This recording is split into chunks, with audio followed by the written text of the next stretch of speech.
Communication is a skill that is built. No one is born with this. All right? You could be born with maybe a somewhat of a natural inclination or a decent tone, but at the end of the day, like, this is a skill that's completely built.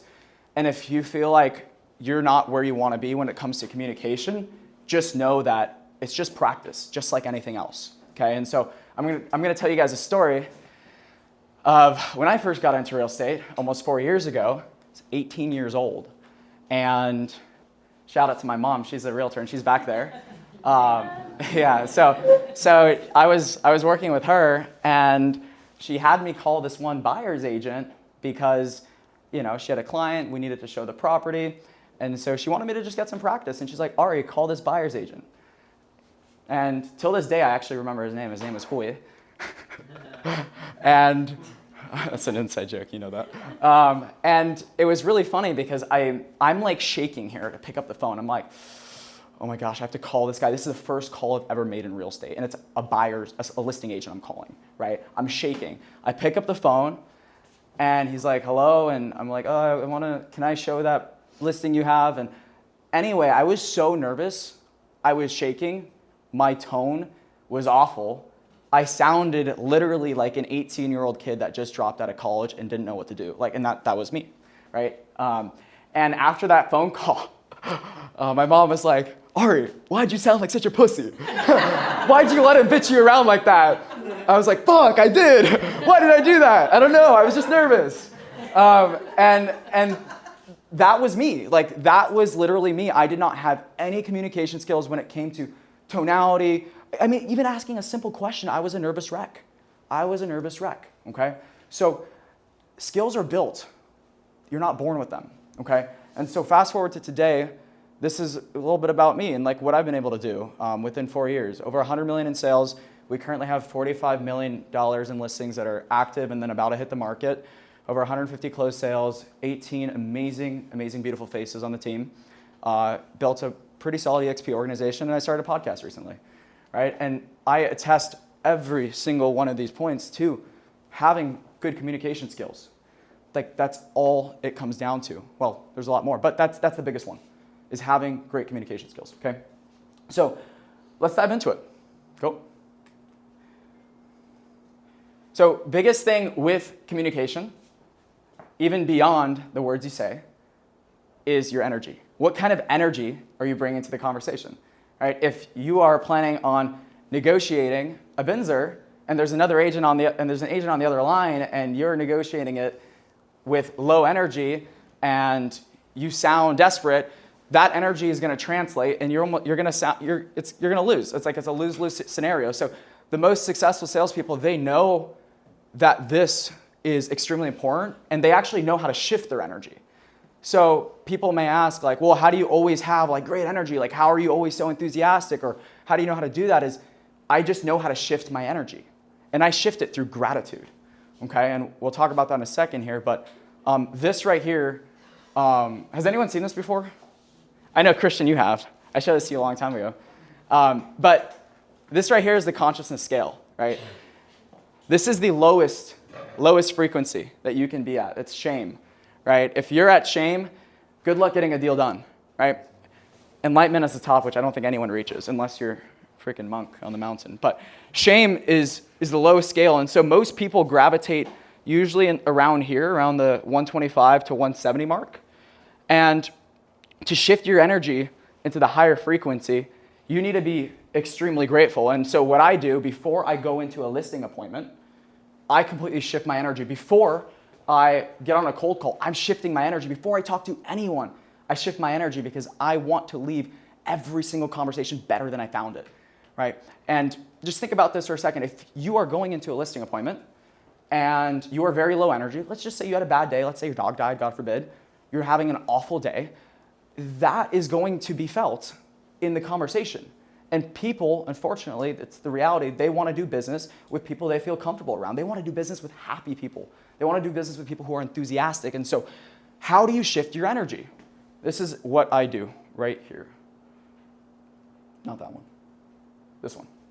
Before I walk into any sales meeting, any conversation, I take 3 deep breaths.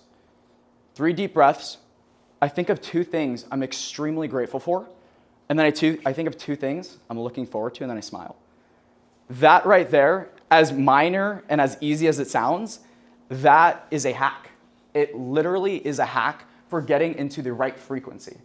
I do that literally at the front door. I'm at the front door before I ring the doorbell for a listing appointment. I'm shifting my energy. They open the door. You must be John. Smile on my face. Great to meet you. Energy high. I'm grateful. I'm thinking of all the things I'm looking forward to. That energy is transferring to the person I'm talking to, right? Super, super powerful. Do this before a cold call. Do this before you talk to a client. Do this before you follow up with someone. Do this before you talk to a friend. This right here is the key to shifting your energy. It's all about how you come off. Okay.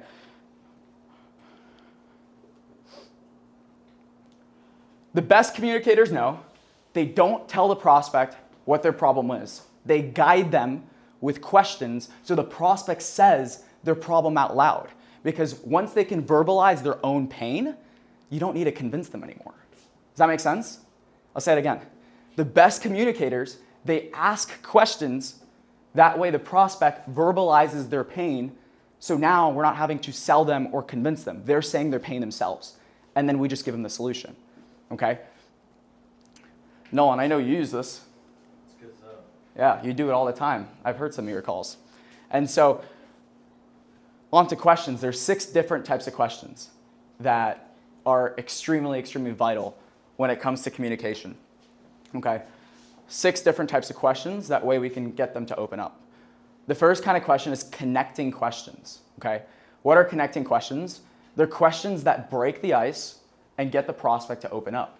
Okay? And why this is so important is if you just jump straight into the close or even the motivation, if you just jump straight into motivation, oh, why do you want to sell the house? They're going to get very defensive, and then sales resistance is going to rise. These questions will help you ease into the conversation and keep sales resistance at a low. So, for example, hey, how long have you lived here? Or what's your favorite part about living in this neighborhood? Right? Or, thank you, bro, I appreciate it. Or, just out of curiosity, like, how are you feeling about the market right now? These are important introduction questions because all we want to do in a sales conversation is we want to lower their guard. If we can lower their guard, they will never feel like they're being sold. Okay? And so the next one is situation questions. Once you've lowered their guard, once you've built that rapport, then you need to find out where they're currently at, right? In a perfect world, like what would be your ideal scenario? Like how much money would you want out of the home? Or what's your timeline? Like it's just in a perfect world, right? Or you have a beautiful home. Why even sell it in the first place? Like why not just keep it? Chris taught me that one. So, and that one's really good because what is this doing? This is dropping their guard. You don't want commission breath. You want to show them that you're actually out there for their best intentions. That's why they hire us, right? And so it's so important to understand the situation. So what do we have so far? We have connecting questions, connect with them, break the ice, build that rapport, okay? Understand their situation. In a perfect world, what's your ideal scenario? Problem awareness questions is going to be next. And so this is extremely, extremely important. This right here is why I do really well at listing appointments. It's because I understand problem awareness questions, right? I help them recognize the problems that they might not even realize they have. And so, for example, what do you think held back your home from selling? Or what was your agent doing to market the property like besides the MLS?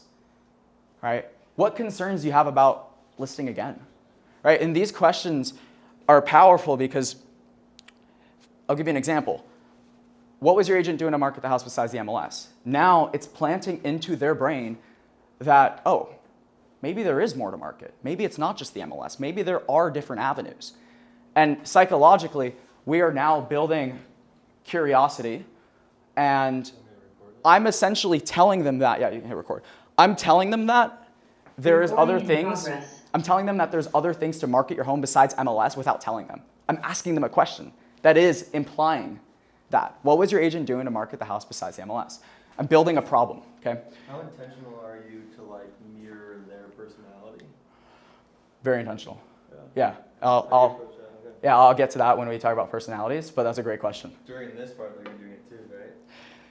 Yes, yes, you have to be able to read the person, and their, if they're a driver personality, then you have to be a lot more direct, right? We'll get to that. Consequence questions, really, really powerful.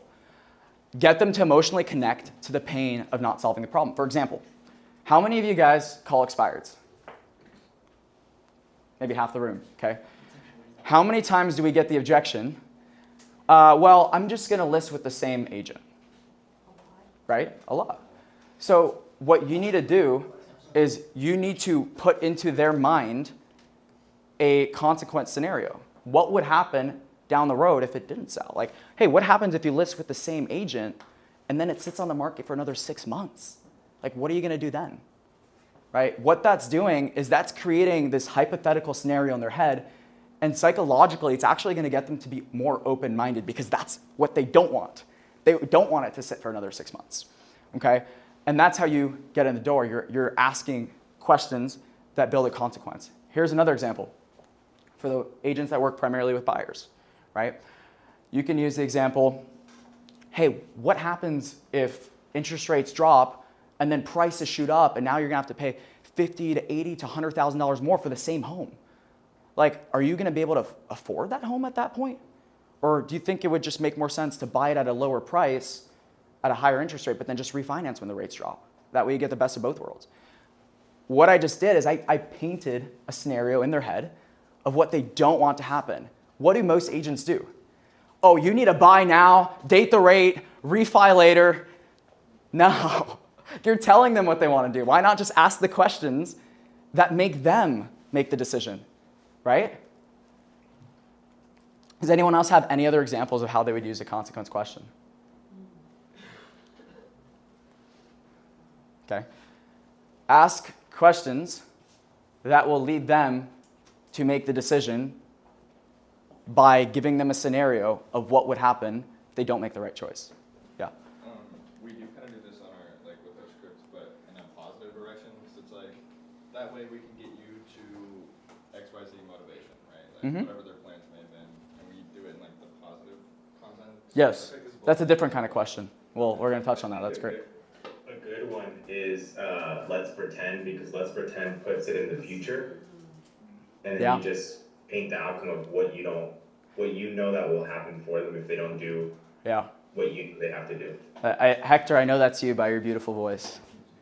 Am I right? Thanks, Hector. Yeah. Okay, cool. I love that. I love that scenario. So let's pretend, or hypothetically speaking, or in a perfect world, or let's just say worst case scenario, you just imagine, you're using words of imagery that are going to help paint that picture in their head, and then you tell them the outcome that you don't want happening.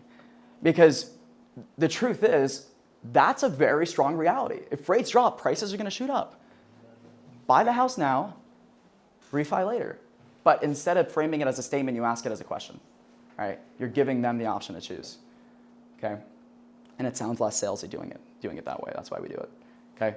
Next question is solution awareness questions, right? Shift them from the problem to possibility so they start imagining the outcome, right? And this is kind of what you were touching on, right? Hey, if we made a price adjustment, are you guys open-minded doing that? That way we can actually start getting the offers you want to see, right? I'm tying in the price adjustment with the solution that they want to achieve, right?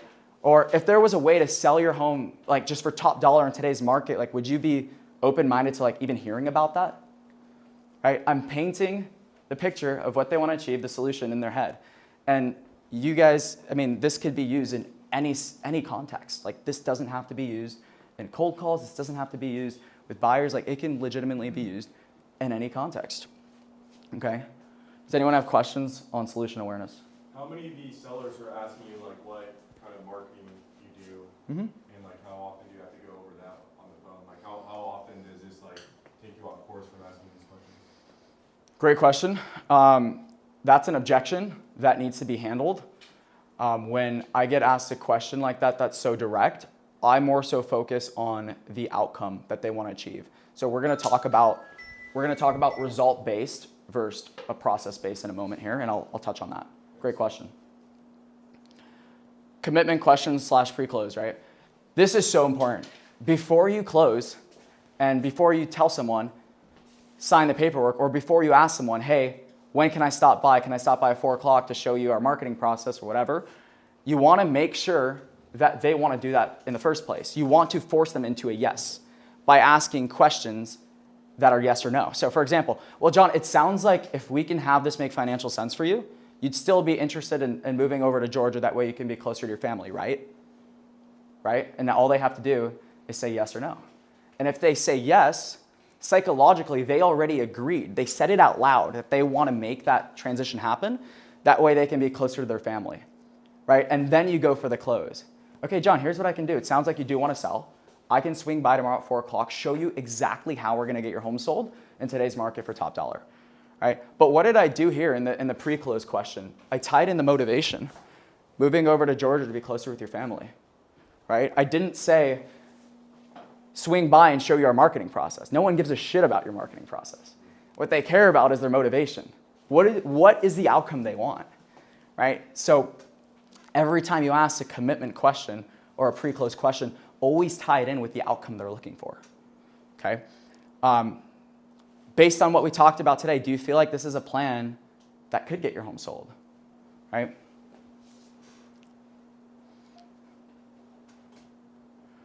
And this is exactly what we were talking about when we mentioned result-based versus process-based thinking. Process-based thinking, here's an example. I'll come over and show you my marketing process, right? And that's why agents don't get appointments, because they're too focused on the process of how they're gonna get there. The process is gonna be saved for when you're in person, right? When you're face-to-face with them, because now you can build that trust. You can show them visuals, right? The whole point is to just get in the door. It's to get in the door, right? Same thing as if you guys work with buyers, you're not gonna tell a buyer, hey, let's hop on the Zoom call so I can show you, what we do and how we show houses. We're gonna say, hey, let's hop on the Zoom call. I'm gonna show you our exact process that's gonna get you the best deal for the house and get you the lowest interest rate, right? You're telling them what they wanna hear. Guys, so many people, actually not so many, the majority, 99.9% of people are motivated by money. Like, that's just the reality. We're humans. And so tie it in with money. We're gonna get your home sold for top dollar. We're gonna get your home sold fast. We're gonna find you the best house at the lowest price, okay? And so you want to finish it with a solution. Clients don't buy your process, they buy the result your process delivers. So for example, the dentist wants you to think about the pain relief, not the extraction of the tooth, right? That's what they're selling you on. They're asking you a bunch of questions. What's going on? What are your symptoms? Tell me about this. Where does the pain lie? How long is the pain going on for, right? And then they're like, here's the solution, right? And then they're gonna sprinkle in the extraction of how they're gonna do that solution. But they've already sold you on the solution and how that solution's gonna feel, right? Same thing with realtors. The problem with realtors is, salespeople in general, is they are too focused on getting the deal, right? We should be like doctors, where we're asking questions. We're understanding the situation, right? And you'll get the results you want. And actually, asking the right questions will help you tell them what they want to hear and get that sale, right? Does anyone have questions on this? Cool. The power of identity and persuasion. This is one of my favorite ones. Okay. I will give you an example. I cold called someone Monday morning, and he told me, so I called him, I said, hey, John, or his name is Ben. I was like, hey, Ben, I saw your property on Main Street came out the market. Are you still wanting to sell it? And he's like, if you're looking for a listing, hang up. I was like, hey, Ben, I totally understand. I'm just wondering, would you still consider selling it? He's like, Ari, I'm gonna tell you one more time. If you are looking for a listing, I have a broker, hang up now. And right away, I said, Ben, thank you so much for your patience. Like most people in your scenario, what they would have done is they would have hung up on me and cussed me out. I appreciate you being so patient. And then I went into, I am looking for a listing, but it's not just a listing. I have a legitimate process that is going to get your home sold, do you have 5 to 10 minutes just to hear about it because I know it works? What did I do? I created identity. I identified him as a patient person. You know what happened after that? It led to a 26-minute conversation with a $6 million house he wants to sell and a $4 million house he wants to sell. Okay? All from the power of identity and persuasion, right? I identified him as a patient person, and psychologically, he felt more inclined to be patient. Or else, if he did hang up on me after that, what would happen? He wouldn't be a patient person. Okay? So, I'm not a parent yet, but I've talked to a lot of amazing parents. I've experienced a lot of amazing parenting, thank God. Shout out to my mom. And the best parents, they put an identity on their children, and they get them to live up to the identity. So instead of saying, oh, you're so lazy, blah, blah, blah, you're not doing your laundry, right? You're such a good child. Like every time I tell you to do your laundry, I know you're always on top of it and you get it done the first time I ask. Thank you so much.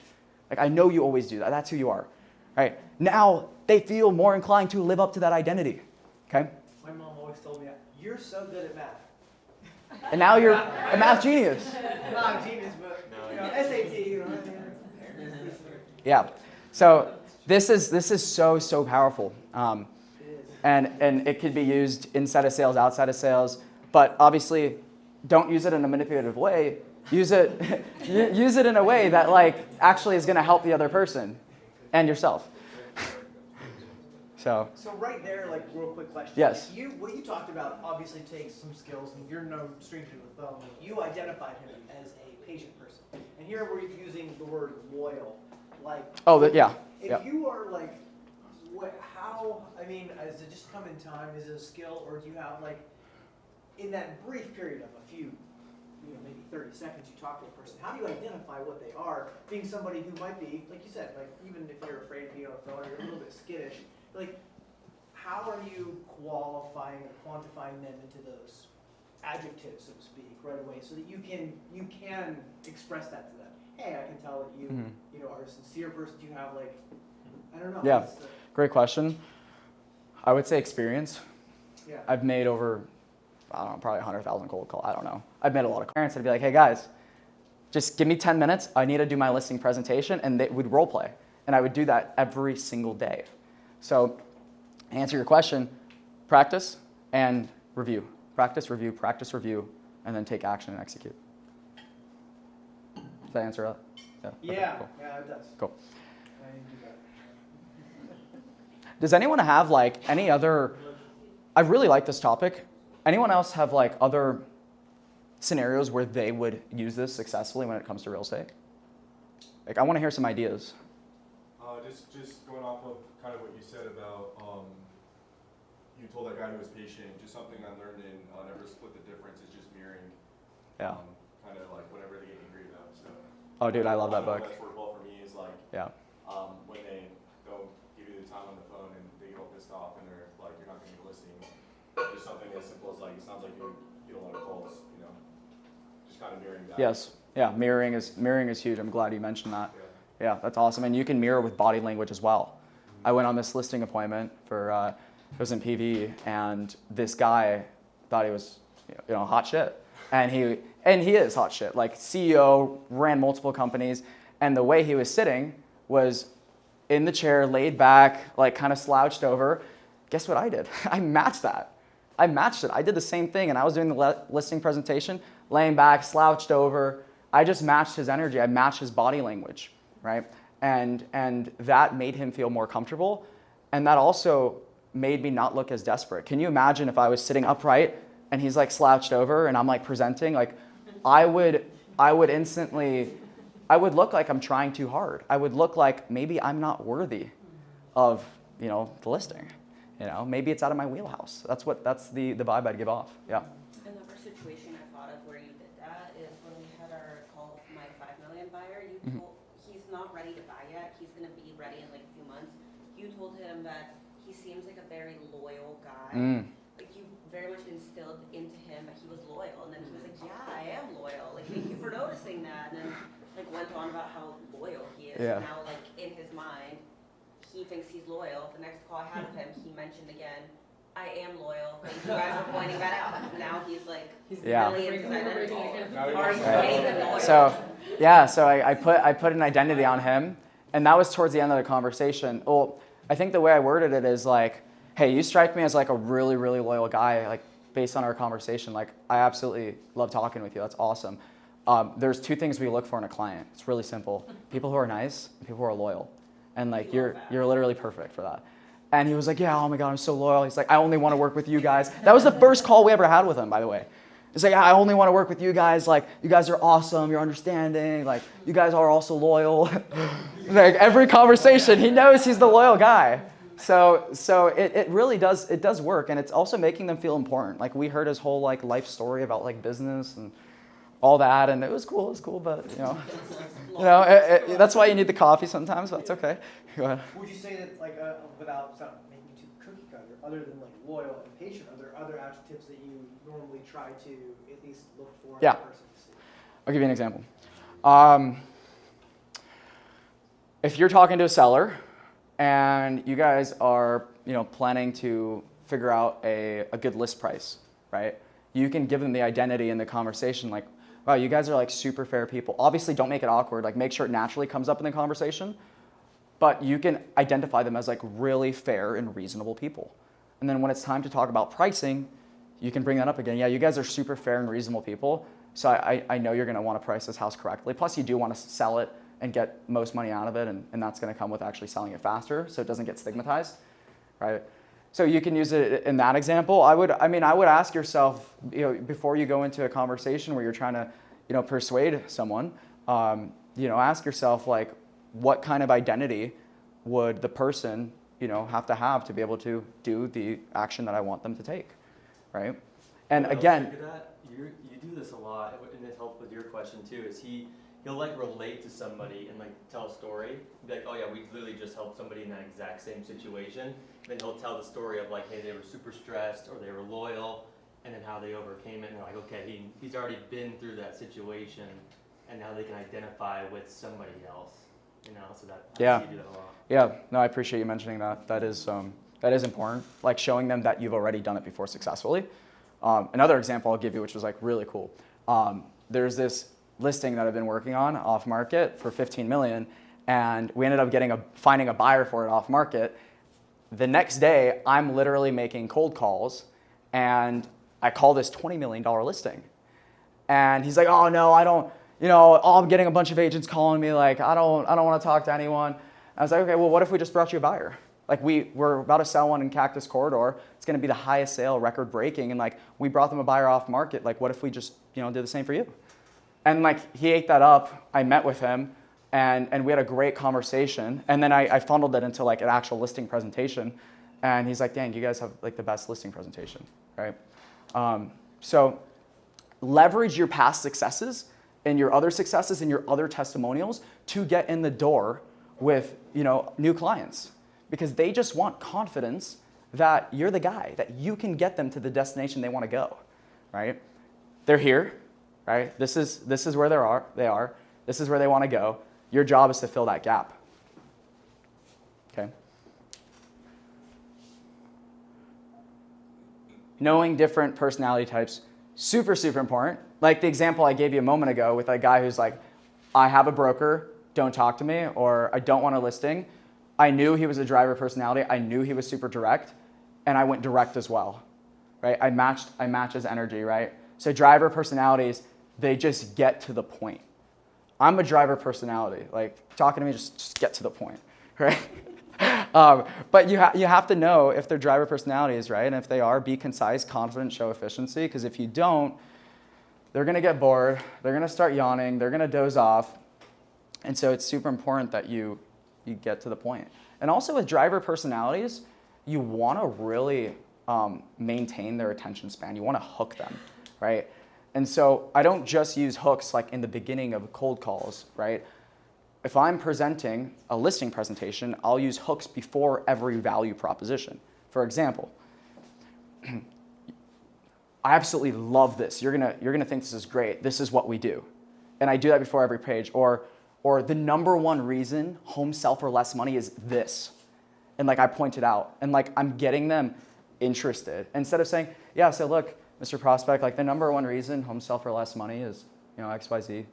I'm saying like you're gonna wanna hear this, number one reason homes sell for less money is because of days on market or whatever it is, right? So before every single talking point, you have to hook.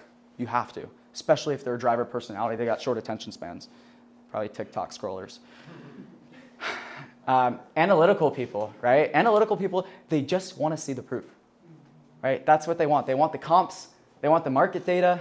You know, they want the nitty gritty. And it's so important to use reports with them. It's important to use numbers. So if I'm going on a listing appointment that I just set, and I know they're extremely analytical people, I'm going to bring the Cromford report with me, and I'm going to have it pulled up on my notepad. So when he turns around, I quickly look at my notepad. I'm like, okay, 117 active listings on the market, 32 under contract in a zip code. So, and then I'm going to bring it up in conversation. Yeah, there's 117 active listings in the market. There's only 32 under contract, and that's why it's so important. We got to price your home correctly, and you got to get the right marketing, right? But I'm bringing in those numbers because I know who I'm talking to. It's the little details like that that makes someone feel like he's my guy, she's my gal. Like I have to go with them. It's the little details. So know who you're talking to. What other facts and details, or what other approaches would we take when talking to someone who's analytical? I'm curious. Do you ever just like ask people straight up, like in any meetings, like what's the best way, like what's the best thing I could do here to like, cause I do that in meetings sometimes and I'm wondering if it's the right approach. Like in what way? Like what's? Sometimes I can size people up quickly. Like when I go there, I'm like, okay, like they are analytical, so I have some data. Something I'm like, they're totally to the point. Let's just get there.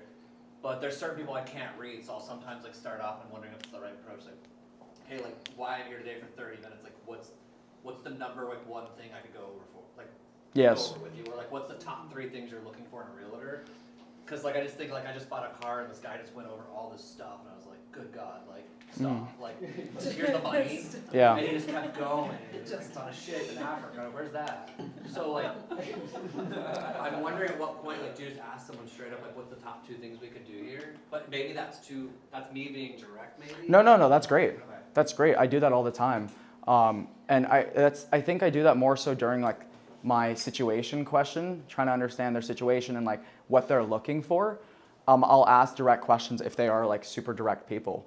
Like, hey, what are you looking for in the next realtor you hire? Like, I understand your last agent wasn't doing X, Y, Z. What are you looking for in the next one? Like, what kind of person are you looking to hire, right? Or another example, what's your best method of communication? Like, do you prefer text, email, phone call? Like, how do you like to be communicated with?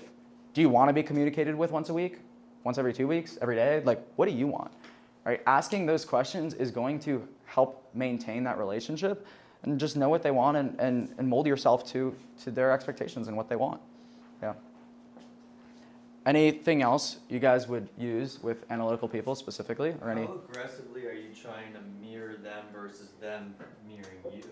Like setting those expectations of like, this is how we communicate and how we work. Like I'll kind of mirror you, but like, you know what I mean? Yeah, I Don't usually, take advantage of it. yeah, it depends. I mean, I usually set expectations that I will give them an update at minimum once a week, but I will still ask, like, what's your best communication method? Like, what do you prefer? Do you want me to call you when we have showings? Do you want me to text you?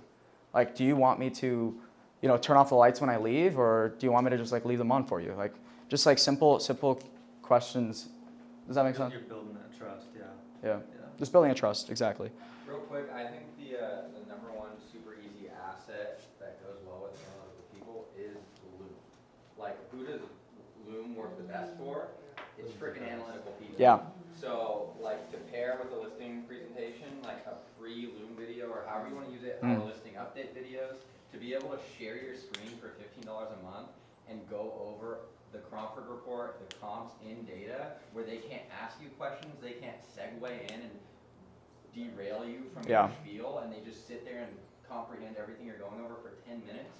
Like, it's the number one thing for analytical people. Everyone can do it, but analyticals all day. Yeah, I agree. That's huge. That's one of the things we do is we do those Loom updates that Brittany teaches, but I don't do it for everyone. Like, there are some driver personalities that are just like, yeah, I don't want a video. Just like, tell me what's up. Yeah. I'm like, okay, cool.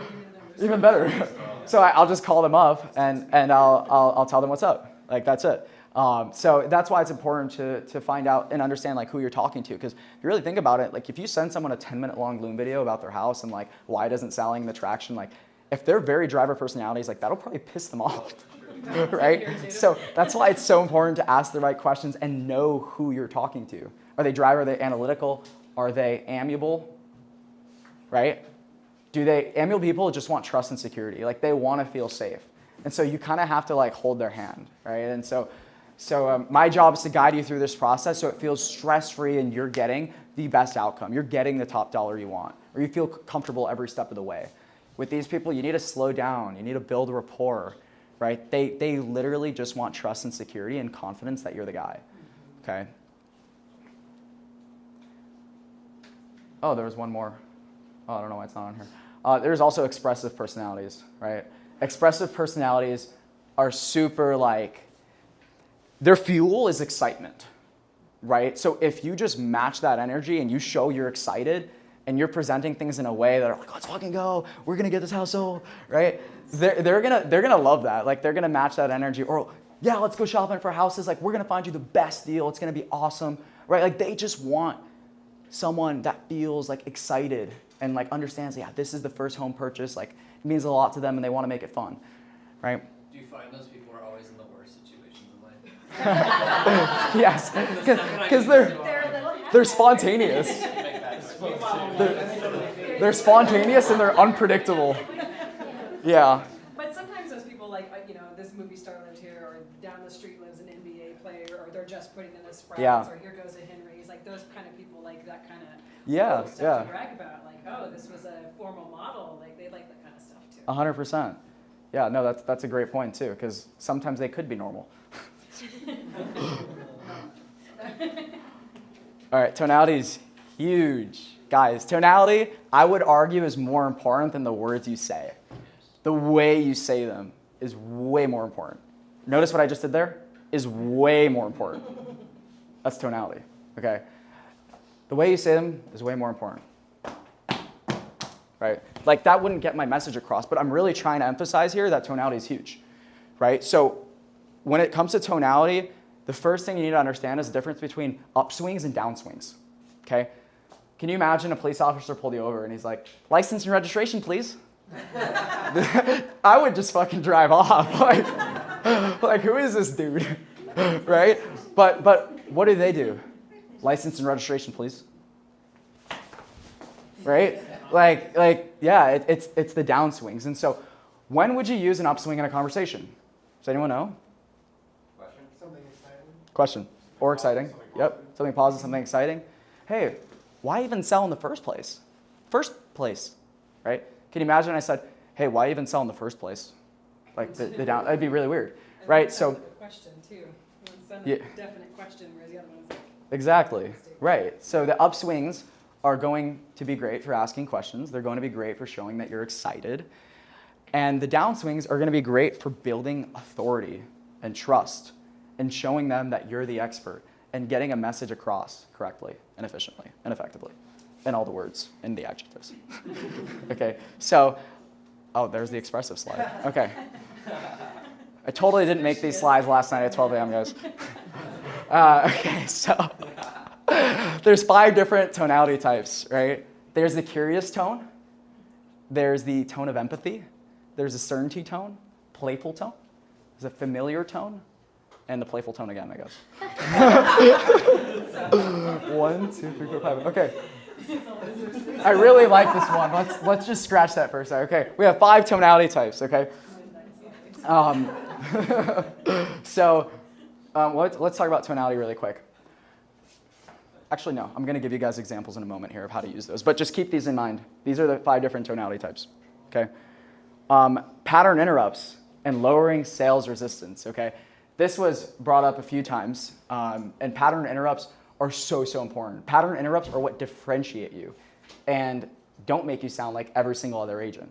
Because if you're cold calling someone and you're like, hey, this is Ari with XYZ Real Estate. I'm calling you about that property on 123 Main Street. Are you still looking to sell that? I would probably get hung up on if I did that before I even finished my sentence. Because you just sound like everyone else. You sound like a solicitor. You sound like a cold caller. My rule of thumb is make every single call sound like it's your only call of the day. That right there will change your energy, and that right there will make you sound like the only call of the day, and that's what you want. You want to pattern interrupt. And so You can also use it verbally. John, your property on 123 Main Street, it's absolutely stunning. Are you still looking to sell that by chance? Right? Why that works is who's calling a home stunning right away off the get-go, for a cold call? Like, not a lot of people. And so, like, it's instantly differentiating yourself, right? Or another pattern interrupt is, hey, John? Yeah, John, I was just wondering if you can help me out for a quick second. Yeah, what's up? Your property there on Main Street, I see it didn't sell, man. What's the deal with that? Are you wanting to sell it? Isn't that significantly different than the average like cold caller? And that's why it works. You want to interrupt the patterns that they're used to hearing. And the best way to learn this is by putting yourself in their shoes. If you're getting cold called and instantly it sounds very salesy, like you're gonna probably hang up right away. Okay? And so it's so important to have pattern interrupts. I wanna open it up really quick. Like, what pattern interrupts are you guys using that are most effective? That way everyone can learn. I gave you 2 examples. I like the Jeremy Minor one, where he's like, I was wondering if you could help me out with something. And then he like asks a question, or he's like scruffling with his papers in the background. Yeah. I like those. Yeah, I did hear that one. Like, Yeah, they're so confused. for the people who don't know that pattern interrupt, that's really cool. Is like they'll have like a confused tone, and you'll like scruffle with papers in the background, so it sounds like you're actually like pulling information. That's actually pretty funny. I've never used that one personally, but that is cool. What else? I'm calling on behalf of your neighbors. Because usually what I'll do is when I cold call people, I have the Monsoon opened up and I can see active listings. Like, hey, I know you weren't expecting my call. I'm actually calling on behalf of your neighbors. Did you see if their house was on the market? That's great. And sometimes I think actually you might kind of, but you might have put that one in my head. I think I did. But that one is yeah. the last one you mentioned. Yeah, that's great. Can you help me for a second? Can you help me for a second? Yep. Because no one says that. Another great one is telling them that you made a promise to someone. So if I'm doing circle prospecting on a listing that just went active, right? And I'm calling the neighbors, be like, hey John, really quick, I actually just made a promise to this homeowner I'm selling their house in their neighborhood for. I promised them I'd reach out to all the neighbors and try to find out if they know of anyone looking to move into the community, right? And that instantly works because you're coming in telling them you made a promise to someone, and you're not gonna get hung up on usually, because it sounds natural. People don't want to hang up on people who make good promises and keep their promises, right? So that one works really well. That's a great pattern interrupt. Okay. Yes. For internet leads, I always like in the process somewhere, if I'm confused, I'll just do what you do right there, like the confusion. I'll be like, hey, so like, what's like the reason you were even like on the website to begin with? And I feel like just that like confusion is like they feel like they have to explain whether they're a waster of time or a planner or. That's good too, because I love using the confused tone because it lowers sales resistance. Like, most salespeople are gonna call and they'll be like, hey, I saw you inquired on my website. What houses do you want to see? Right? But you're coming in more of like trying to understand them, their situation. Hey, I'm just confused. Like, what prompted you to even scroll on my website? Right? And the intentional verbal pauses. Did you guys hear that? I'm just confused. Like, what even prompted you to want to scroll on the website? The way to use the confused tone is to use the verbal pauses. You can use filler words on confused tones, like and like. That way it sounds more natural. And you need to express the tone with your face. Right? So if I'm excited, I'm going to smile when I talk. Right? If I'm curious, I'm going to squint my eyes. Like, hey, what even like prompted you to want to sell in the first place? Right? That way it comes off more genuine, especially over the phone, because they can hear your facial expressions over the phone. It's kind of weird. That's what you helped me with a few years ago. You told me you're like, when you're on the phone with people, act as if they're sitting across from you or you're on a Zoom. Because like how I would communicate with someone Zoom, it's more like animated. Yeah. And when I'm on the phone, it's just like, and I found out I'm more effective communicating with people in person. Yes. So it's like I started acting as if like they were really there. So it's like getting jazzed up or Yeah. confused. But And like then you start to get into it, and then you're doing the hand motions on the phone. They can't even see your hands. But like that's how you know like you're in flow state, is when you are doing those naturally and you are doing the hand gestures, and your tonality will shift. They will feel it. That's why I always tell people like smile and dial, right? They can't see your smile, but they can for sure hear it, right? And even standing. When you stand and dial, naturally you're gonna sound more confident. You're gonna sound more fluid. Okay.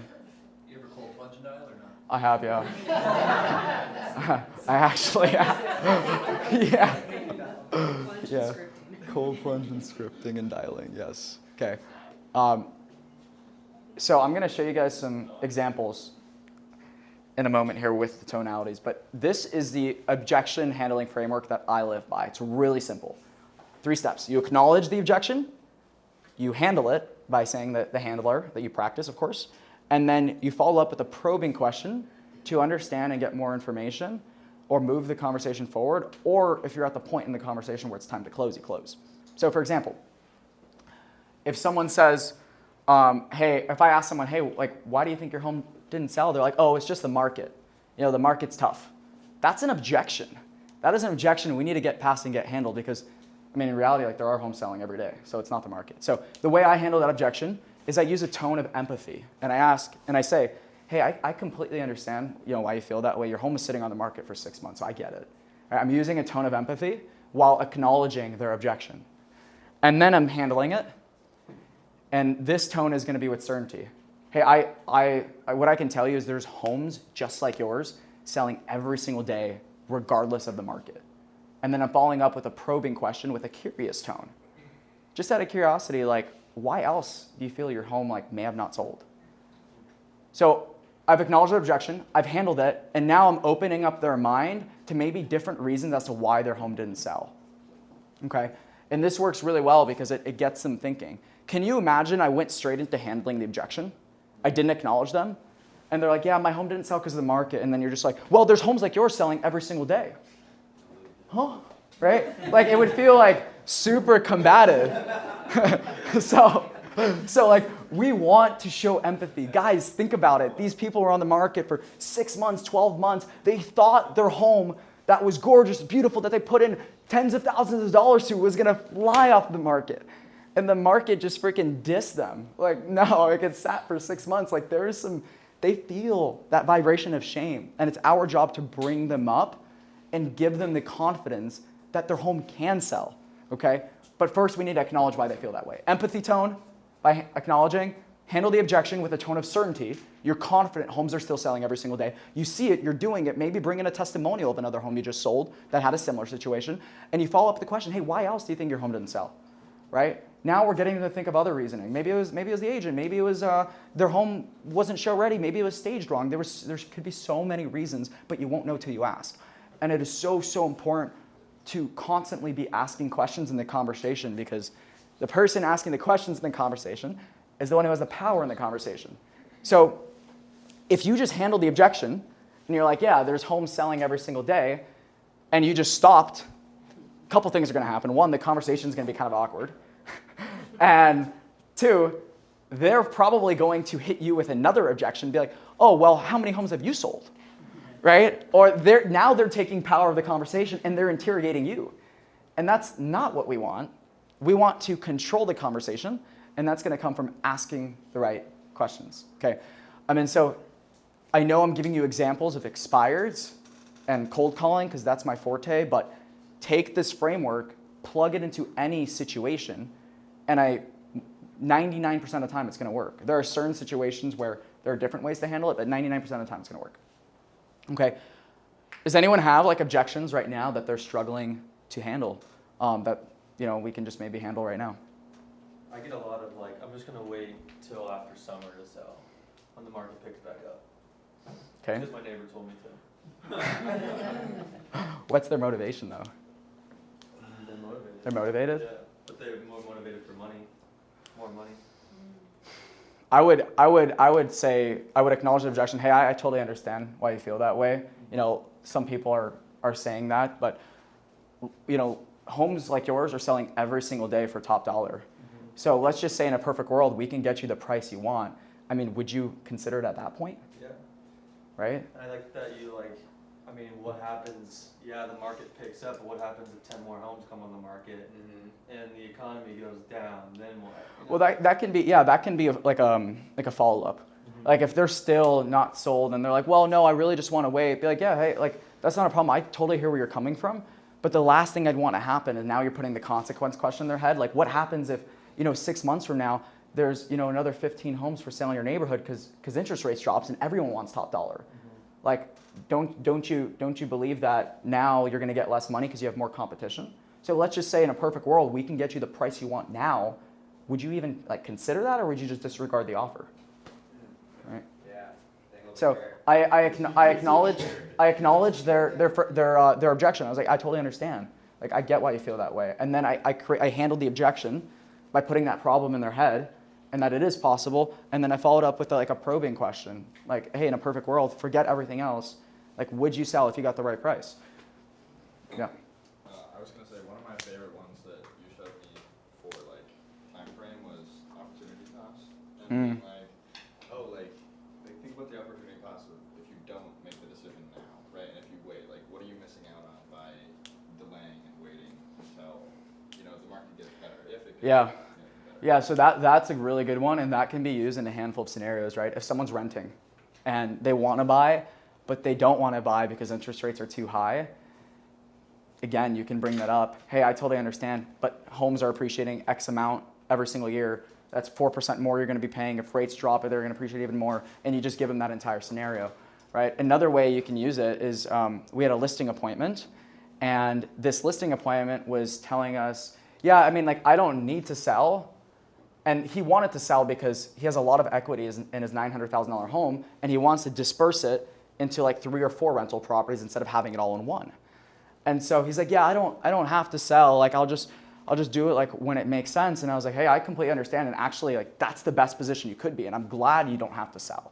I acknowledge his objection. And then I said, my only concern with that is opportunity cost, right? Like, you have so much equity in this property. Don't you believe that the equity would be better dispersed between 4 or 5 different properties? That way you can cash flow more, right? And he's like, dang, like, I didn't really think about that. And he's like, yeah, like, we should do this.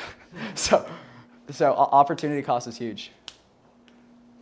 Any other questions or objections that we're getting that are like difficult? I love handling objections, guys. Like, please, throw them. What are you seeing right now? What objections are you seeing? Commissions? Not really. If you establish your value proposition well enough, like, dude, a lot of my listings, most of them would be like, yeah, no, I see why you charge 3%. Do you think we can maybe lower the buyer side?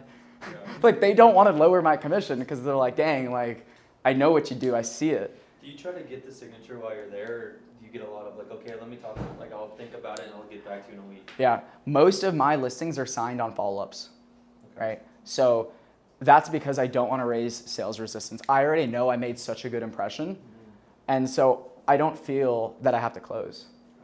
I don't even bring a contract. Yeah, a lot of times I don't even bring a contract unless I know they're like ready to go, right? Is that a shift that you made? Is that a shift that you made, or did you always do it that way? It is a shift that I made. I think when the market shifted from like super duper hot to, homes not selling, sellers have been a little bit more cautious of like who they hire, and I've been doing more due diligence, and that's okay. I tell them, you should interview more agents. Do your due diligence. I'm glad you're doing that, right? And then, my follow-up game is strong, which we'll talk about in a moment here, and they'll get back with me, and the value proposition is there, right? So yeah, I don't always close on the spot, because when you do, a lot of the times it can bring up sales resistance. That's like the most important thing, is trying to eliminate it completely. That's why we're acknowledging objections. That's why we're using certain tonalities. That's why we're asking questions, lots of questions, because we don't want to bring up commission breath.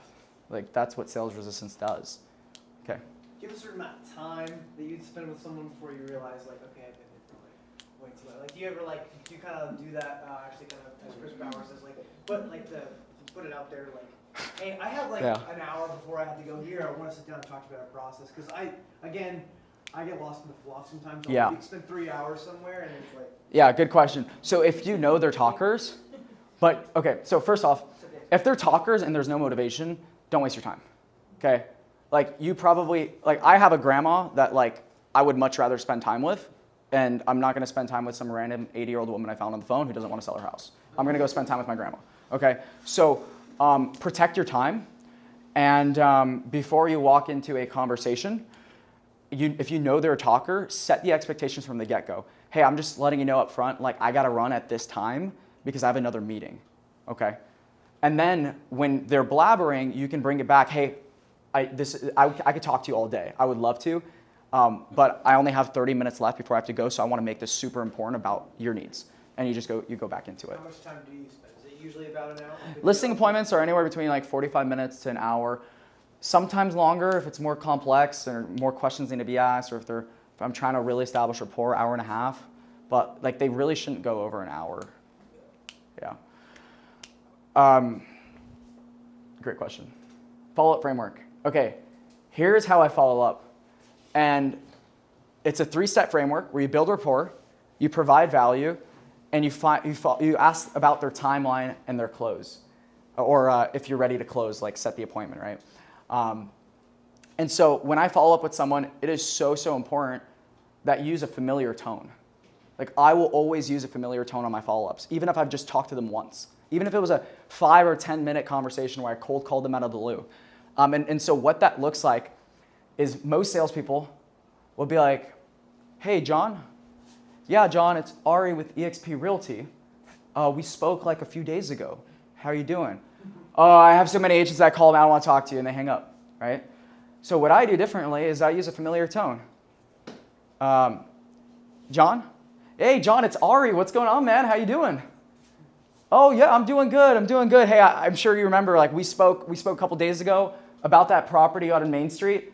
I know you're doing some renovations right now, whatever. And then I'm bringing up like rapport, things that we talked about on that call, because I take really copious notes. I'm bringing up rapport, and that's the beginning of the conversation. And I'm using the familiar tone. That familiar tone is what is going to keep them on the phone, right?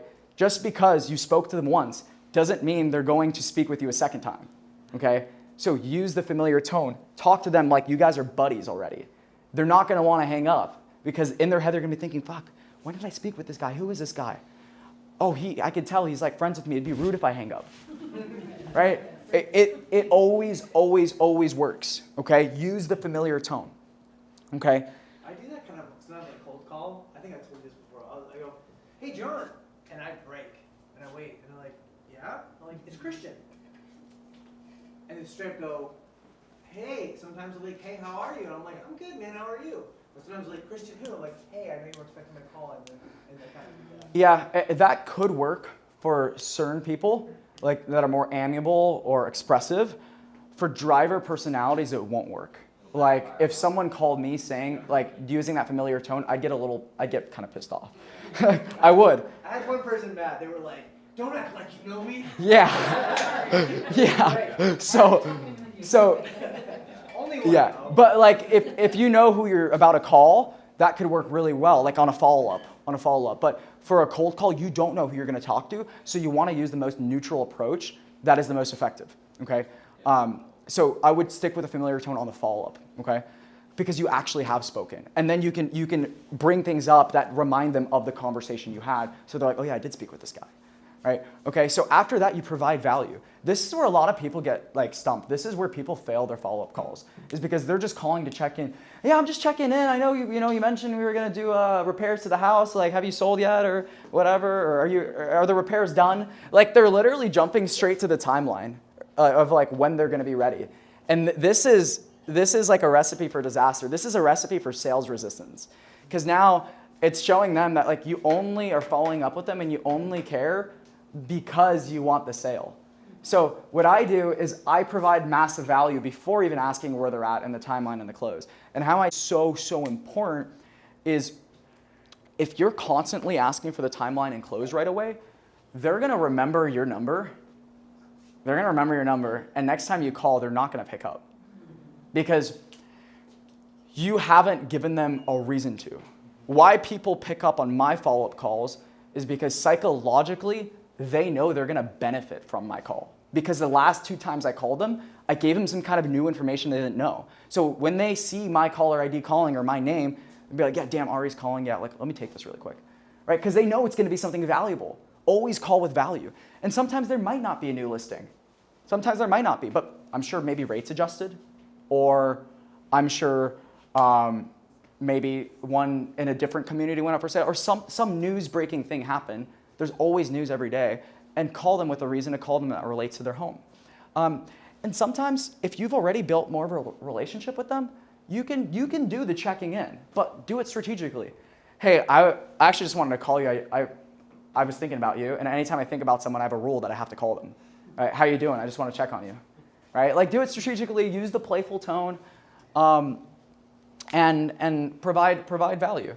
And then once you've provided the value, say, hey, by the way, I know you mentioned on that first call that we had that you were doing those renovations before you wanted to sell. Like, how are those coming along? Oh, we just finished the renovations. Now you know, go for the appointment. Or, we're about 2 months out still. Okay, no problem. Hey, what I can do is I'd love to swing by and see the kind of renovations you are doing, and see if maybe I can even guide you or assist you or even sell it off market before the renovations finish. Right? Try to go for the close, but if they don't want to give it to you, don't push. Just follow up again. Don't be salesy. But that's the follow-up framework. Okay. Questions on that? How many follow-up calls are you seeing to get to the kitchen table, or is that like a really difficult metric to track because everyone's different? To be very frank with you, that is something I'm working on, is tracking better. Like, so I don't know. Okay, fair. Yep, I need to start tracking, and I'm working on building that out right now, but I don't track that metric. The biggest thing I track is I look at my listings every day. I'm like, okay, how many listings do I have? I need more, or I need to give my current listing updates.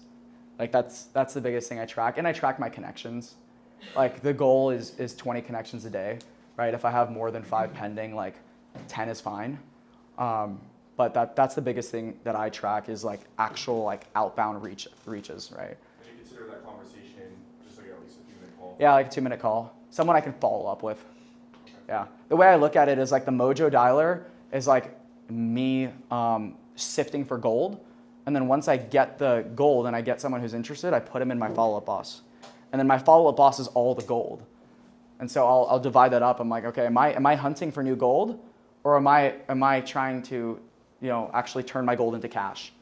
Aria, I like how you do this in your personal life too, like with your friends. Like when we communicate, so you're not just talking about like clients. Like, this is your framework. I remember you called me the other day, and this was the same framework, and it makes me think of how like.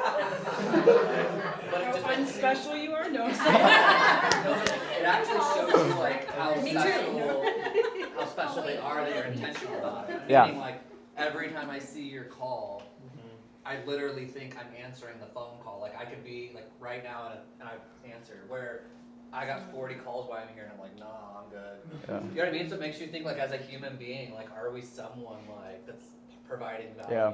Call with asking intention and questions? value. Yeah. But you do this a lot. Yeah, and like I don't do this knowingly. Like I do it subconsciously, just because I've done so many calls that like I just kind of picked up on what's effective, and I would have never been able to like pull this and like break this down if it weren't for Steele. Thank you. Steele has a very analytical brain, and like anything I don't realize what I do sometimes, and anytime I do something, he will record it, and then he'll like find the best way to like break it down and analyze it. I'm like, holy shit, like that is how you train people. Like, people need frameworks, they need structures. Because I winged everything. Like, I'm a ready, fire, aim guy. I don't aim first, I just fire. And I think that's a gift and a curse, but mostly a gift in my opinion. But like, it's so important to have frameworks in everything you do. And once you've kind of instilled that framework and you've downloaded it in your brain, it should just be natural. Like, now that you mentioned that, I am realizing, wow, like I do call you like that. Anytime I call you, I'm like, Chris, what's up? Like, I'm using a familiar term. I'm like, Chris, how you doing? Like, well, it makes the person feel like special, which is all people want. Yeah. So even if it's a framework, like, it makes people feel good. That's all it wants. Yeah. Yeah, and like I'll call like a $4 million client, and like I'm not gonna be like super formal. Hey, Dallas, like, how are you, man? Like, no. Be like, Dallas, what's going on? How you doing? Like, I'm bringing the energy to the conversation. I'm setting the tone. People want to do business with people they like, people who are enthusiastic, people who are happy, right? So shift your energy again before you have that conversation. Always shift your energy. Leave every conversation better than you found it. Say again? Remember MMFI? M. Make me feel important. Oh yeah. Everyone he talks to. Dude, Greg and his acronyms, man. I forgot about that one. That's a good one. MMFI, make me feel important. Everyone has that sign on them. You just can't see it. But his was like, I mean, nothing against him, but like you can tell when people are unintentional. Like, he'd call me and he'd always like compliment me. I'm like, all right, you've complimented everyone you've talked to today. So like, you have to be intentional about it. Yeah. That's the hard part. Yeah, I mean, it has to be genuine. Like it has to come from the heart. Like that's so important. Like guys, with who watched Spider-Man? I'm gonna give a Spider-Man reference, right? All right, I love Spider-Man. It's my favorite movie.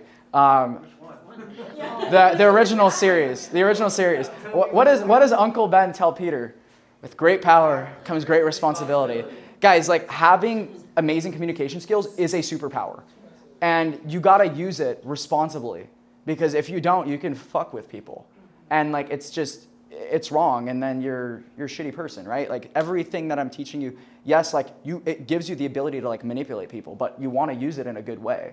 Like you don't want to do it in negative ways that are going to harm people. Like all of this is to make people feel better, understand their motivations, what they need help with, right? There's a fine line between manipulation and persuasion. Yeah, 100%. So important. Oh, no, dude, I haven't watched a movie in years. Stop. That was like when I was like a baby. Yeah, it was like 2 years ago. Okay, this one's huge, guys, especially so in luxury. Maintaining high status in conversations. Do you guys ever get like you're trying to set an appointment and then they're like, well, I only have 15 minutes. And what do most agents say? Okay, I'll be quick. Don't worry, I'll be quick.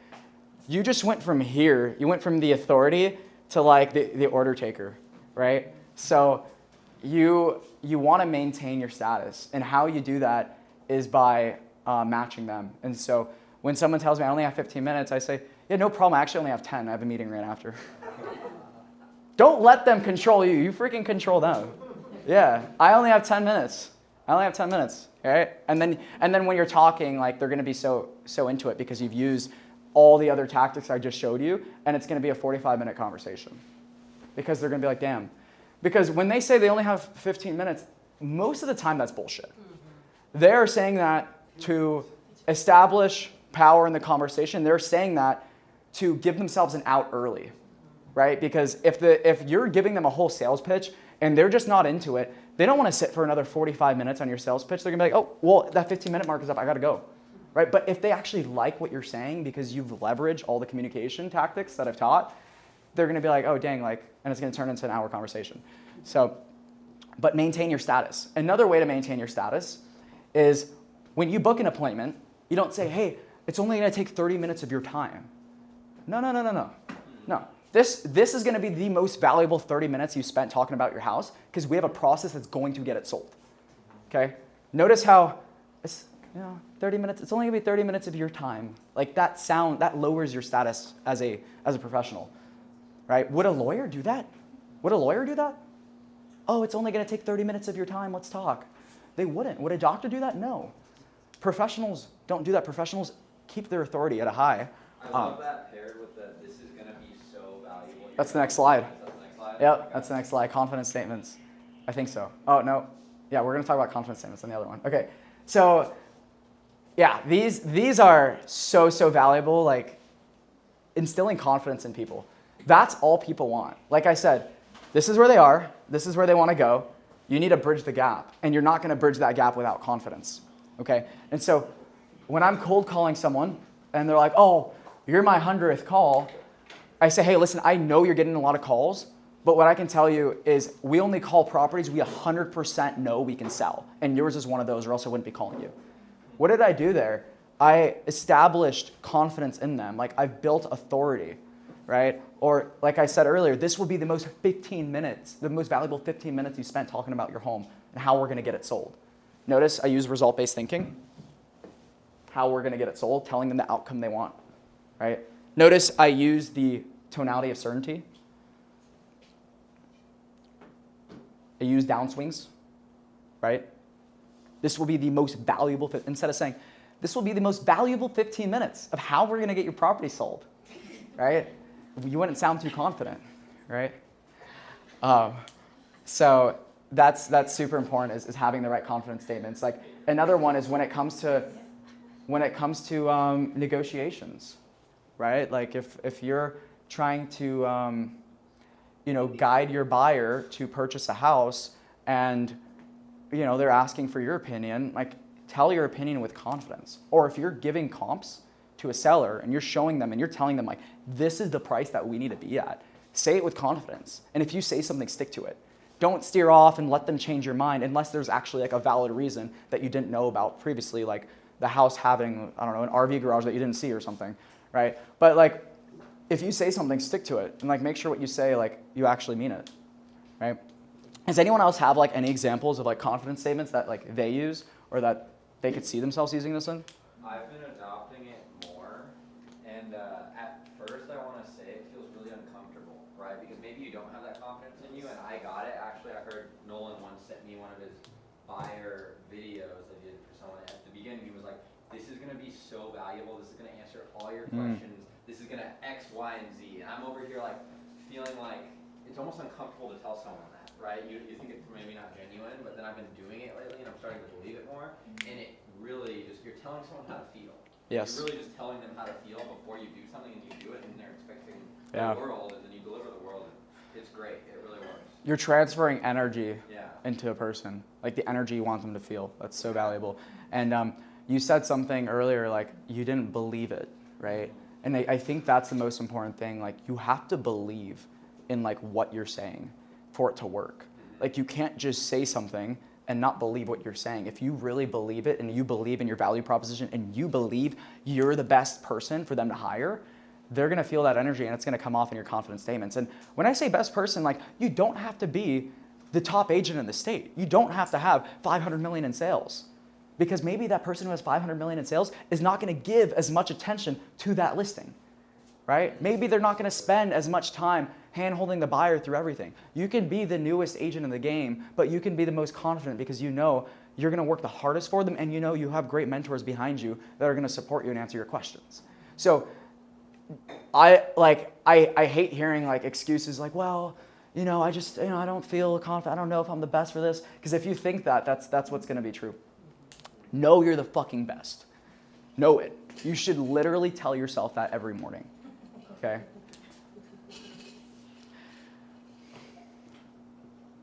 Okay, before we go to Q&A, I want to talk about this. Never speak poorly of others. And I'm not just referring to other agents. I'm just referring to in general.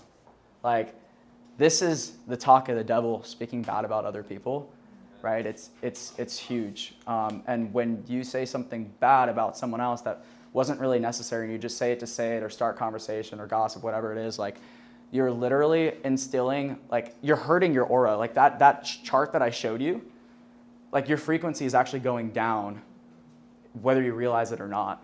So the most successful people, they know this. They know never to speak poorly about others.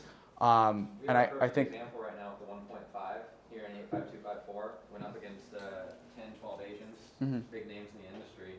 Everyone started looking up, my stats personally. I'm not the big luxury broker over here, right? And started trying to poke holes at us, but then the seller is like not taking kindly to it. We've haven't crap on any of the agents. We just showed our numbers, did our thing, and he appreciates it. Yeah, the seller actually knew they were speaking BS, right? The seller knew that. He's like, yeah, they're all talking bad about you, Ari. They're all talking bad about you, Steele. They're saying you don't sell anything. And like right away, like I knew they're BSing because someone who speaks bad about others, like probably is insecure or isn't truthful, or like there's something behind that, right? So like people who actually have a brain will like pick up on that. And then another thing is like protecting your reputation. Like I have a $4 million listing on the market right now, and this is a guy who I met 3 years ago. He ended up listing with another agent who was a friend, and then I kept following up. And he started asking other people about me. And the person he asked about me actually knew of me. She was an insurance agent, not even in real estate. And then he asked another realtor about me. And like people only had good things to say. And he told me, Ari, like the reason like you're getting the listing is like people only have good things to say about you, right? And so I think it's so important keeping a good reputation. And that comes from this, and that comes from pouring into others and helping people and all of that. Q&A. Okay, well, let's actually jump to some of these, right? So, agent to agent, right? That's a good question. I actually really love this conversation because a lot of the times agents, when they do a deal together, they'll be very like combative, like they're trying to like protect their clients or like that they're on different teams. And actually, the most successful agents, they do it the opposite way. Like they collaborate with the other agents. So when I call another agent about their listing, or actually, let me give you the Binzer example, right? If I get a Binzer on one of my listings from an agent and there's a lot of things on there, I'm gonna call, before I even present the Binzer, I'm gonna call the agent directly and be like, hey, I saw the Binzer you sent over. I just wanted to give you a call because I value communication so much, and you're a great agent. I want to find a way where we can put this deal together. Like, what are the two most important things that your client wants on this Binzer? Like, I've like narrowed it down. Like I pretty much said, like, screw everything else. Like, what are the two most important things? But I'm also calling them. I'm building a relationship. I'm coming in kindly. Like, hey, we just want to get this deal together for both of our clients. Like, let's figure out a win-win here, right? We're on the same team. That's huge, right? I mean, there's so many different scenarios that this can be used in, but always just start off the relationship with other agents on the right foot, and your negotiations are going to be way, way, way easier. And sometimes, like, even before I submit an offer for a client, I'll call the agent ahead of time and I'll tell them, hey, like, these are the most important things that like we need taken care of. And like, I'm telling you this because I want to find a way we can put a deal together. Like we're on the same side here. We're on the same team, right? Does anyone else have like any other examples or like specific questions regarding this? I've noticed when like agents are like pissed off, it's usually not even them, it's their client being pissed at them and now they're pissed at us. So like instead of being combative, I've like had a lot more empathy and it helps the situation significantly more. It's like they don't know how to talk to their client, Yeah. so like everything's frustrated. always like they're frustrated, they don't know how to talk to their Especially client. in a slower market where this is maybe their only client and like this is their only commission, you know? So like Yeah. having that empathy of like, hey, like we're on the same page, like what you're saying, we're on the same team here, like how can I help you help your client? Yeah. You know, let's all get to the same finish line. That's Yeah, helped me. I like Instead of that. like, you don't talk to me that way, I've been in the business 20 years or whatever, you don't want to be that type of agent. And Yeah. the Binzer conversation is so true, because like I remember when I used to do all of our listing Binzer conversations, and now like Brittany does them for us, and we could have bigger challenges on the Binzer, but yet like it's so much better. And so it makes me realize how like I was actually the problem in all of it. And so like having her take over that role, I was like really like the Benzers have not changed. The repairs have actually even gotten more complex over the last 3 years. But yet our clients all feel better. The realtors feel better, which is super important. So I realized like there was some days where I was just coming in with like this like driver personality. And like you said, like it can work so well in some arenas, but then it can be like so disastrous in others. So that's what I've learned from you as well. Is like Yeah, thank you. when to like Yes, when yeah. like, turn When to be on up. their side, when to not be, Yeah. yeah. Like my biggest line is like I value communication so much, and like we're on the same team. I want to find a win-win for our clients and make sure you get paid too, right? And I love adding the you get paid too, because now I'm incentivizing. I'm pretty much like implying to the buyer's agent that like if you submit a higher offer with better terms, like you're gonna get paid more. Like I always say that like I want to make sure you get paid, right? So if you can come in a little bit higher, on the price, like I'll make sure you get paid, right? So. Again, like money motivates the majority of people, and that's okay. That's normal. Negotiation. Derek, you mentioned the book "Never Split the Difference."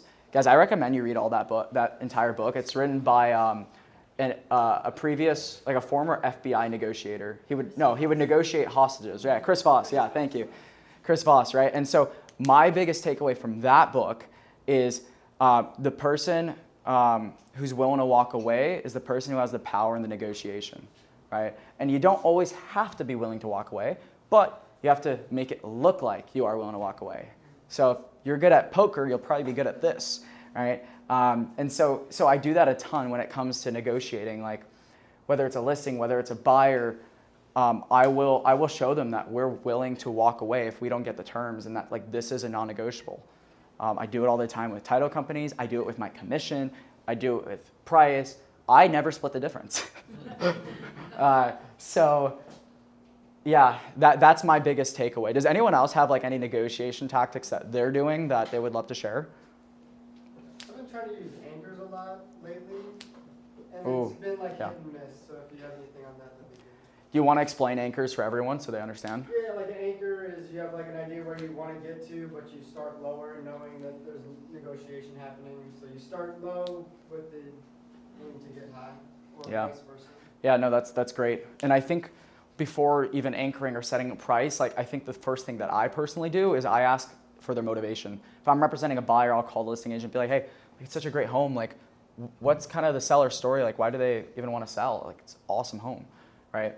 And then understand their motivation, because maybe they're under contract on a new build and their contingency runs up in a few days. Right now we have more leverage, or you know, there's a lot of reasons. Or if I'm representing a seller, like, and I'm showing the property, I will ask the buyer's agent before they show my listing. I'll say, hey, just out of curiosity, like, what attracted your buyer to even want to see this property in the first place, right? Maybe their mother lives 2 doors down. Now we have massive negotiation leverage, right? Or maybe they wanted a house specifically that has a mountain view or camelback views, and then we look at the area and we understand that this is their only choice, right? It's getting leverage, yeah. There was one question that Stephanie actually brought up that I started using that I just loved, that got the other agent to open up and give all that info, and it was, tell me what I wouldn't know by just looking at the MLS. And when they hear that, they spill everything. Like, Yeah. they tell, oh, they're desperate, they're in a divorce, they need to sell right now, they already bought their home. And I was like, why are you telling me how desperate they are? Yeah. I really don't know. No, that's great. I love that one. I think it's so important to gather as much information as you can before you go into a negotiation. Like, that will give you their motives. That will give you, you know, maybe even a sense of the price of what they're wanting. Like, some agents will just spill the beans and they won't represent their clients to the highest, you know, ability. And so that's an amazing question. Anyone else have topics on negotiation or tips? Yeah. So, like, kind of back to when you're talking about agent to agent, like, say you're not being the controlling agent, but you are dealing with one. When someone's stepping on your toes and you're like, hey, we're gonna come in, my buyer wants to do this, I guess this kind of ties in with the willing to walk away.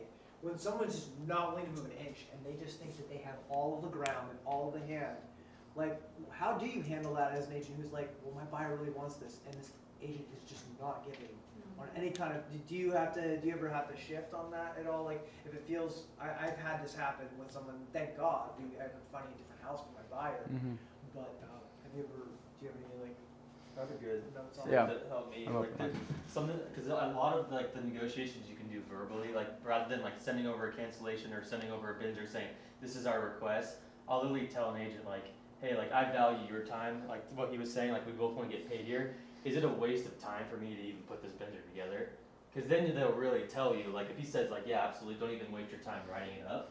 But if they're like, well, you can try, and then I'll talk to my client, that's him telling you that they'll probably do it, or even if it's a counter offer or an offer like, hey, I don't want to waste your time, but is it a waste of time for me to put these terms together before I go write the whole contract, Yeah. or waste my time on the bins? And they're like, well, like 9 times out of 10, they're like, well, you can try, and I'm like, I'll put all the explanations and I'll make your job easier.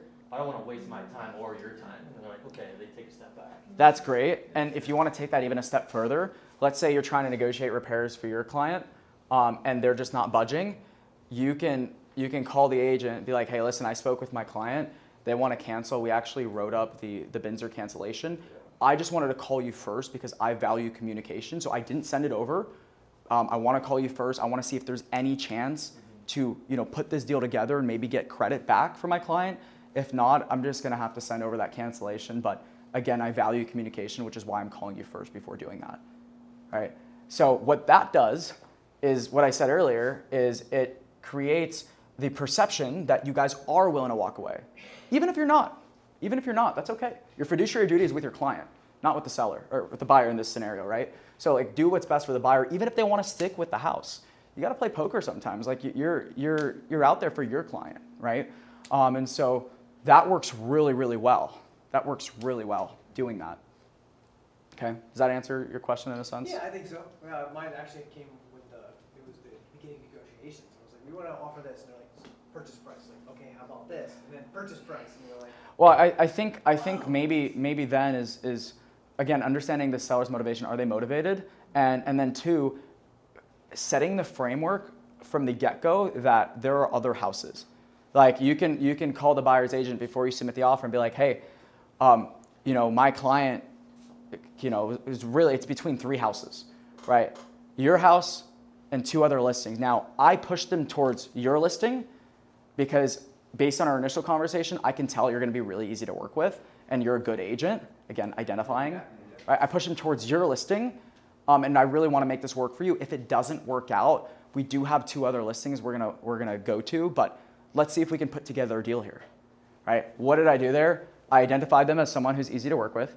I showed them that we're not afraid to walk away to the other 2 listings, and I showed them that let's try to find a deal, a common ground.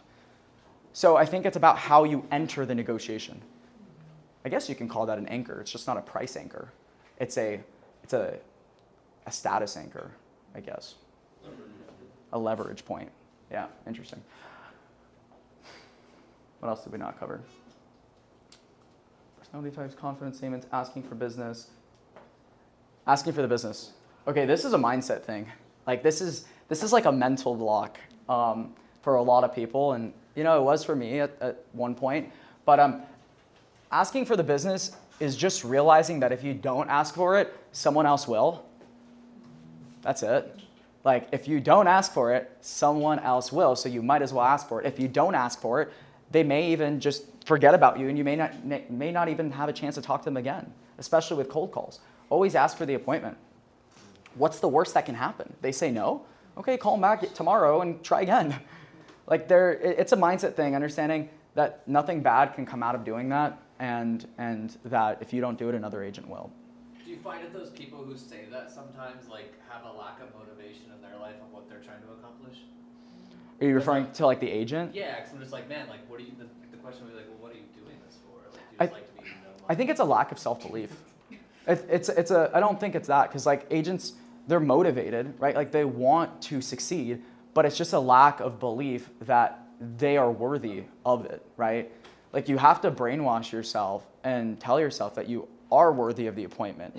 You are going to be the best agent for them, and that what you are going to do is going to help them. And sometimes that's really hard to do as a new agent. That's why I recommend you join a team, or you get a mentor, or you bring someone on an appointment with you that has confidence and does believe in themselves, because you'll go on that appointment with them, and then you're gonna be dang, if he could do it, I could do it. That's a piece of cake, right? And then you're gonna build that confidence. That's how I started, all right? So I like how you say what's the worst that can happen too, because the way you want to look at it, and Daniel Pignatello does this, is worst case they say no, but in my opinion, worst case they say no. We're afraid of being rejected, where they say no and they don't want to work with us ever. Mm-hmm. But if you present it in a way where you're okay, if they do say no, Daniel will say things okay, I wouldn't be doing my job if I didn't ask. Mm. So then you keep that relationship, and then the next time it's not awkward. So in that situation, there is no risk. Yeah, I love that line. I actually heard him say that. I've been using that a lot. Hey, I'm gonna ask you this. I wouldn't be doing my job if I didn't ask. Yeah, that's great. And if the fear is no, you not asking already gives you the no. Yeah, exactly. Right, Don't exactly. ask, it's no. Right, might as well. Qualifying and pre-qualifying people, it's important to get the motivation, right? That's really, really important. They can be serious about selling, they can want to sell, they can invite you over to their house, but if there isn't an actual serious motive behind why they want to sell, then it's probably a waste of time, unless you're willing to follow up with that lead for a year, 2 years, 5 years, however long it takes. But you're gonna have to kind of gauge that by the questions you ask, right? And so, what questions are asked? The one I mentioned earlier, hey, why even sell in the first place? Or where do you plan on going when the house sells, right? Or what's the perfect world scenario for you? If you could get this place sold, and what timeline would you want it sold, right? Just asking a lot of questions will help gauge whether it's a qualified lead, and if you should even show up and drive over. And I think it's important to do that to protect your time.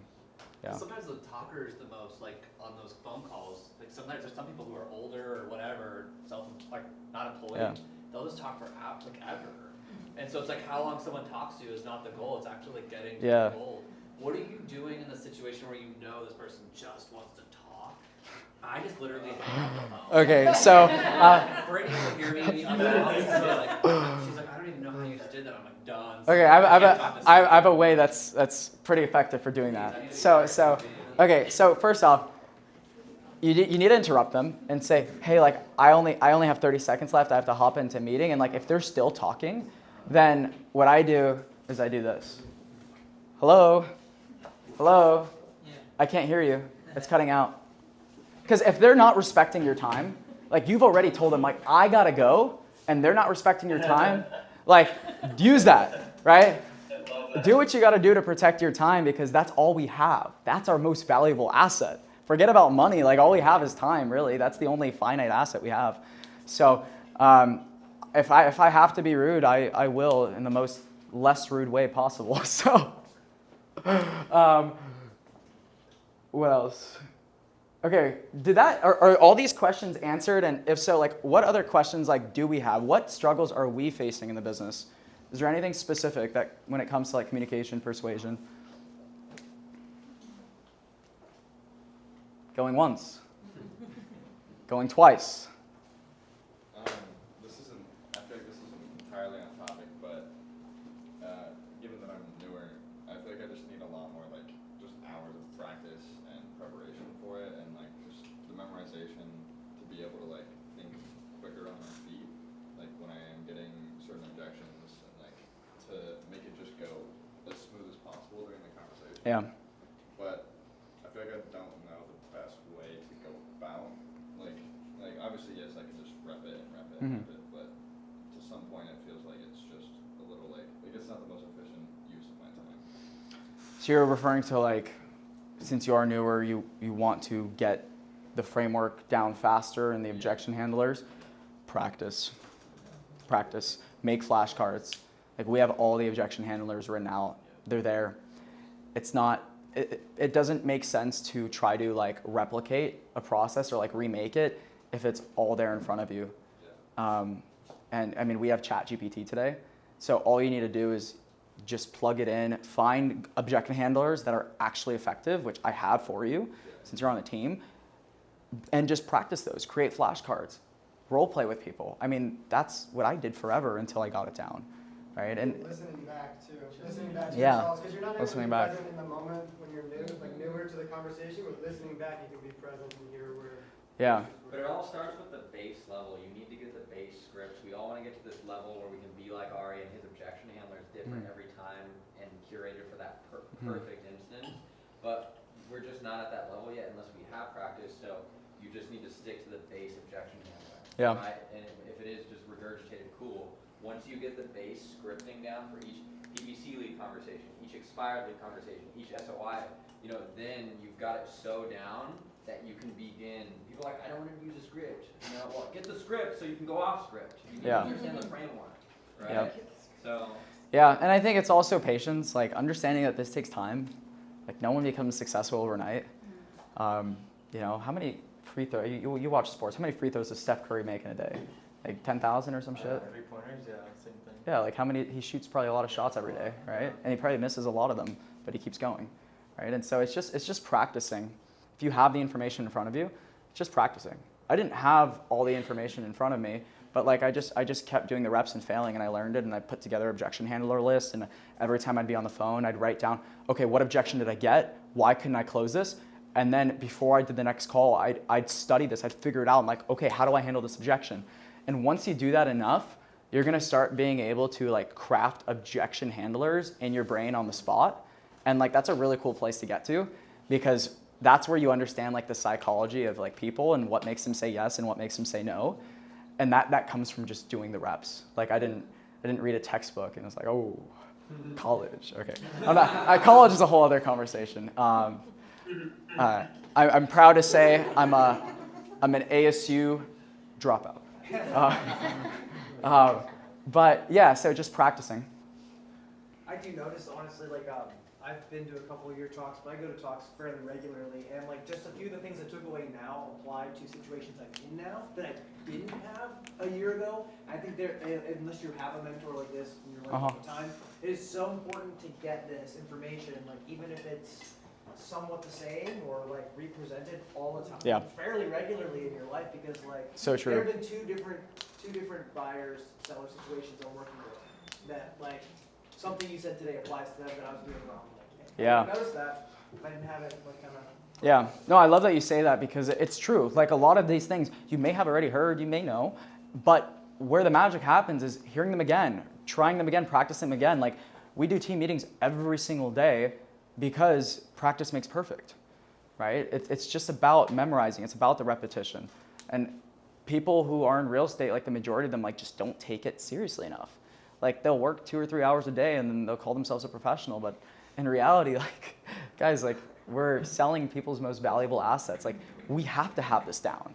And that's why I wanted to do a class like this, because we're always talking about classes of lead generation and like getting more business and bringing more leads through the door, which is awesome. That's so necessary. But none of that matters if you don't know how to communicate effectively. Like you're gonna get leads that fall through the cracks if you don't know this. So because I feel like I'm in a place where I've gotten great at communicating, and obviously I still have a lot of room to grow, but I can make maybe 10, 15, 20, 30 cold calls and I can get a $4 million listing appointment because I've practiced this, where doing that would take me thousands of cold calls to get a $4 million listing appointment when I first started. So it's putting in the reps, it's never giving up, and understanding that you could be a call away from gold or one no away from a yes. Yeah. Anything else? Cool. Thank you guys for coming. I appreciate it. Thank you.